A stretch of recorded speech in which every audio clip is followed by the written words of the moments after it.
Scorch Release, isa sa pinakadelikadong Kikigengkai.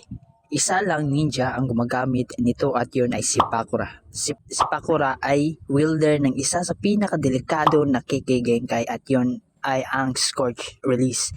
Scorch Release, pinagsama na apoy at hangin nature releases. Ang pinagsamang lakas ng apoy at hangin ay gumagawa ng mainit na Scorch Release kung saan umaabot ito sa boiling point, kung saan lahat ng tubig na matatamaan nito ay may evaporate. Kapag natamaan ka ng Scorch Release ay may evaporate ka, kung saan lahat ng tubig kasama na yung dugo mo ay may evaporate at mawawala ng parang bula.